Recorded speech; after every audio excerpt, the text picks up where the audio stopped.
dikatakan maka Adonai akan menjadi raja di seluruh bumi. Sekarang siapa raja itu?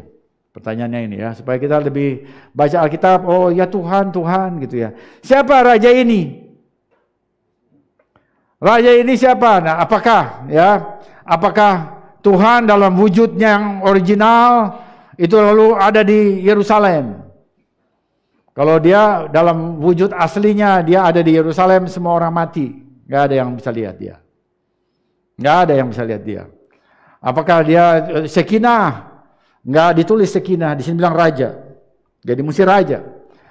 Nah, jadi kalau begitu, kalau Tuhan dalam wujud aslinya tidak mungkin, karena semuanya orang akan mati melihat dia, dan di seluruh Alkitab ini tidak pernah ada satu pernyataan bahwa dalam wujud aslinya dia menampakkan diri kepada siapapun, termasuk Mose, ya. Dalam wujud aslinya, walaupun dikatakan dia bertatap muka, tetapi kita tidak bisa melihat bahwa itu adalah wujud aslinya dia lihat. Maka kita tahu bahwa Tuhan dikatakan, maka Adonai menjadi raja itu dalam arti manifestasinya. Manifestasi dari Tuhan, itu akan muncul di Yerusalem, di tanah Kanaan. Lalu kita tanya lagi, siapa manifestasinya?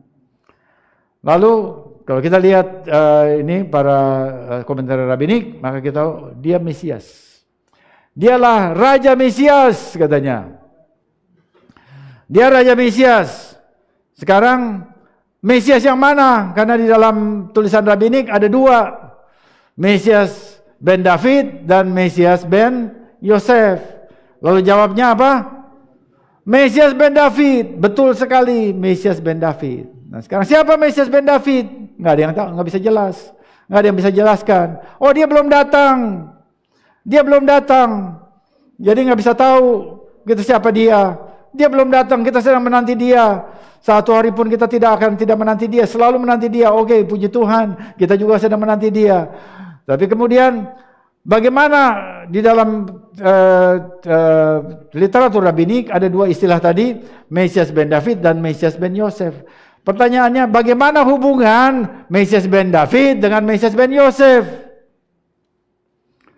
Lalu ini ada di YouTube ini ya, ada namanya Aloro.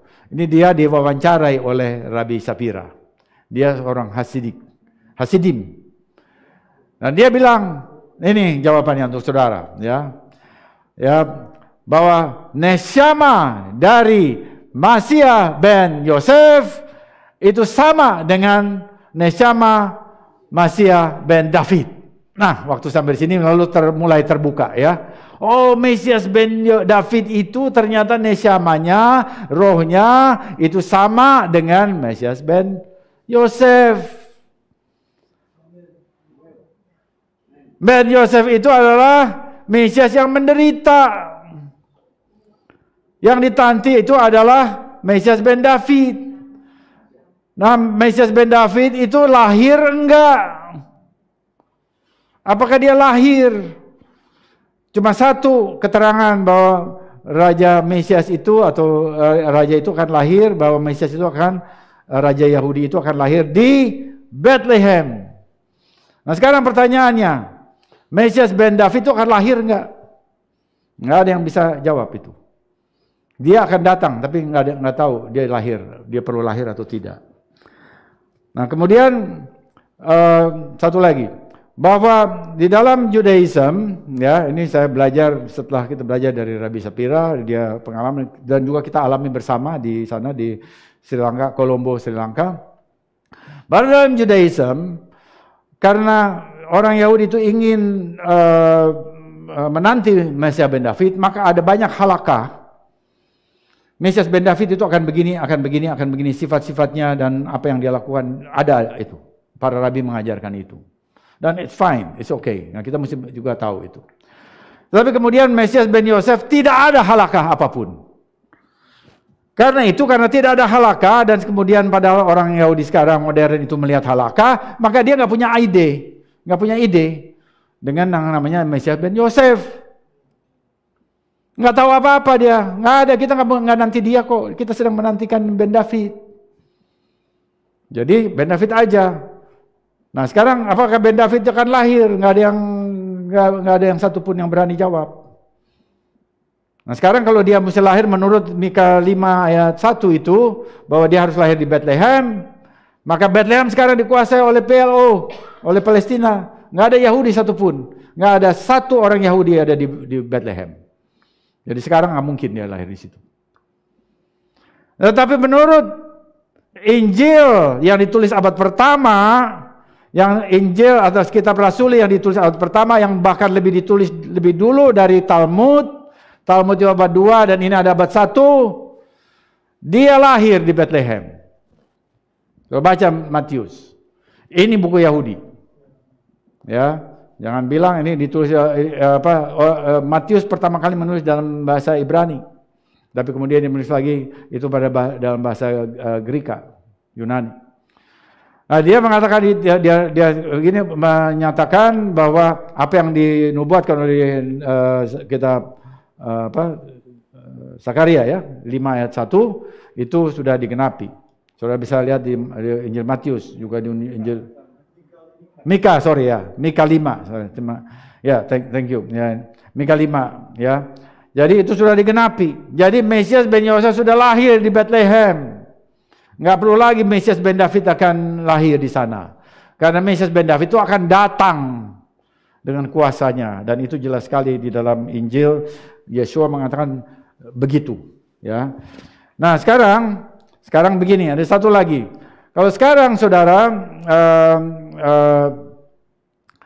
ada orang-orang yang setelah belajar Injil, karena dia belajar Injilnya tuh dengan gaya Yunani, ya. Kemudian dia lihat-lihat, kemudian di sini YouTube itu banyak, ada rabi YouTube, ada rabi Google, dan dia melihat ada ajaran-ajaran para rabi, dan banyak yang menyindir Yeshua, menyindir perjanjian baru atau kitab-kitab Injil. Lalu dia mulai goyang dan dia mulai ini apa ini? Dia kelihatannya ini nggak original nih. Yang namanya mesianik juga nggak original katanya. Yang dia pengen yang original. Yang original apa? Oh, mesti jadi Yahudi.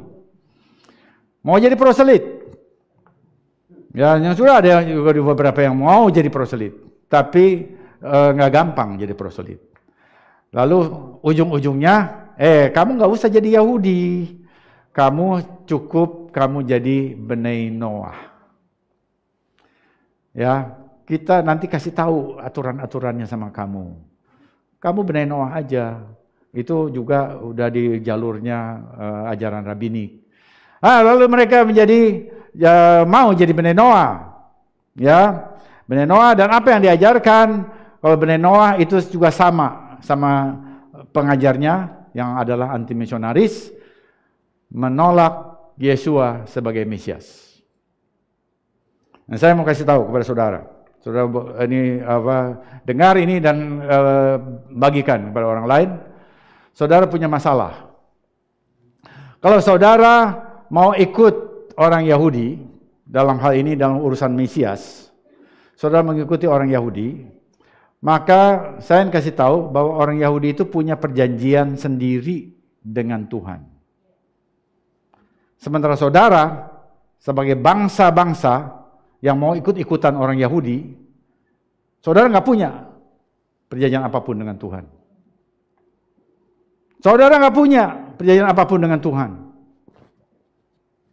Perjanjian Abraham, perjanjian Sinai, perjanjian yang diperbarui, perjanjian apapun, saudara tidak punya. Jadi pada satu saat ketika Mesias datang, Ben David datang, orang Yahudi yang belum tahu, oh maaf, aku belum tahu bahwa ternyata kamu adalah Mesias Ben David, adalah sama nesamanya dengan Mesias Ben Yosef. Kita belum tahu karena tidak ada halakha. Maaf, ampun. Ya, saya percaya karena mereka punya perjanjian yang khusus, bahwa perjanjian tersendiri Tuhan ampuni. Dan come to you. Bangsa-bangsa yang sudah menyangkali Yeshua, sudah meninggalkan Yeshua dengan nama apapun. Mau pakai istilah proselit, mau pakai Bnei Noah, apapun. Saudara datang, karena saudara lihat orang Yahudi juga minta ampun, saudara juga minta ampun. minta ampun. Lalu kemudian Mesias akan bilang begini, kamu pernah mengakui aku.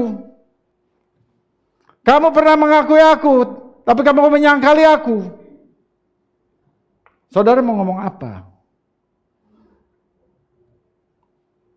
Saudara mau ngomong apa? Anda pernah mengakui Yeshua sebagai Mesias, sebagai Juru Selamat, tapi kemudian ngikut-ngikut orang Yahudi yang punya perjanjian sendiri, sementara saudara tidak. Saudara juga ikut-ikutan menyangkali dia. Saudara harus bertanggungjawabkan itu di depan Mesias Ben David, yang adalah sama nesamanya dengan Mesias Ben Yosef yang saudara sangkali. Jadi saudara nggak bisa main-main. Jangan main-main dengan Mesias. Dan saya ingin kasih tahu bahwa apa yang diajarkan, ya saya juga belajar itu Bene Noah. Jangan pikir bahwa kita cuma tahu yang begini-begini aja, sepertinya ini. Semuanya itu ada di internet, semuanya ada di YouTube, semuanya ada di buku, ya. Jadi saya bisa baca semuanya itu. Jadi jangan merasa paling tahu sendiri. Kita semua bisa tahu semua hal itu hanya mengajarkan cara hidup yang tertib. Tapi saudara bermasalah. Jadi saya ingin beritahu bahwa ini kita lihat di sini bahwa perjanjian Abraham itu adalah perjanjian untuk iman, perjanjian iman. Jadi dalam hal iman kita mesti ikut Abraham. Kalaupun kita katanya ada bisa juga ikut tata cara gimana untuk makan dan sebagainya, ikut Noah, oke, itu barangkali saudara pilihan saudara. Tetapi dalam hal iman dalam hubungan dengan Mesias itu adalah dalam perjanjian Abraham. Dan Mesias yang datang di sini dikatakan Zakaria 14 ayat 9 itu adalah Mesias Ben David. Dan Ben David itu adalah sama nesamanya dengan Ben Yosef. Kalau saudara pernah menyangkali Ben Yosef, Ben David juga bilang, oh tidak bisa, aku sama dengan dia. Lalu saudara apa? Kemak-mak saudara. Saya ingin kasih tahu bahwa ini saatnya Tuhan masih kasih waktu pada saudara. Waktu saudara dengar berita ini, artinya saudara, Tuhan mengasihi saudara.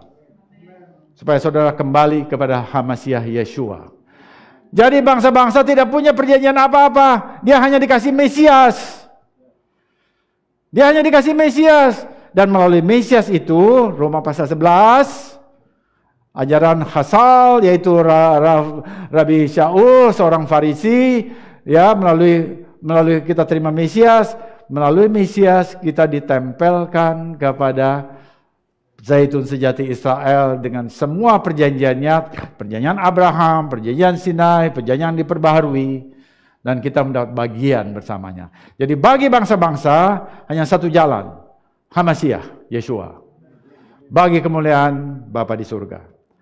Dan kita sebagai bangsa-bangsa juga kita adalah anak-anak Abraham waktu kita beriman kepada Tuhan, kepada semua firman Tuhan, kepada ajaran Tuhan, kepada Hamasiahnya, kita menjadi anak-anak Abraham. Dan kita lihat dengan menjadi anak-anak Abraham, kita menerima semua janji-janji Abraham, menerima semua berkat. Dan kita juga lihat sekali lagi bahwa seperti Abraham meninggalkan semuanya di belakang, demikian juga kita meninggalkan semuanya di belakang dan jangan ambil lagi. Kalau saudara katakan bahwa kami sudah terima janji Abraham dan kamu mau hidup dalam kerajaan Tuhan, hidup dalam kudus, dalam kekudusan Tuhan, jangan ambil lagi apa yang saudara tinggalkan. Ya, jangan ambil lagi.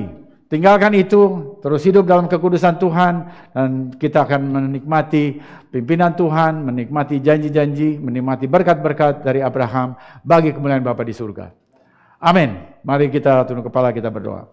Bapa dalam surga, terima kasih ya Tuhan untuk anugerah yang Tuhan berikan. Terima kasih untuk pertolongan Tuhan bagi kami. Terima kasih untuk firman Tuhan. Kiranya Tuhan Engkau meneruskan ini dalam hati kami masing-masing. Kiranya Tuhan Engkau membawa kami kepada kebenaran-Mu, supaya kami boleh menerima pencerahan. Kiranya Ruach Kodes akan menerangi hati kami, supaya kami masuk ke dalam seluruh kebenaran firman Tuhan. Supaya kami jangan sekalipun kami menolak kebenaran firman Tuhan, bahkan Mesias Yeshua ya Tuhan, tapi kami boleh membuka hati kepada janji Tuhan janji Tuhan kepada Abraham, perjanjian Sinai dan perjanjian yang diperbarui, yang semuanya merujuk kepada satu nama, yaitu Hamasiah, dalam nama Yeshua. Sehingga dengan demikian kami semua boleh menjadi umat Tuhan yang menerima segala berkat-berkat Tuhan ketika Mesias datang kedua kalinya, ketika Ben David memerintah, maka kami pun boleh bersukacita dengan Ben David dan Ben Yosef yang menjadi satu, merupakan satu kesatuan, dan nama Tuhan dipermuliakan. Kiranya Ruach Kodes akan menolong kami untuk terus hidup di dalam kehendak Tuhan, dalam pimpinan Tuhan. Dalam nama Yesus Hamasiah kami berdoa dan mengucapkan syukur. Amin. Serahkan pada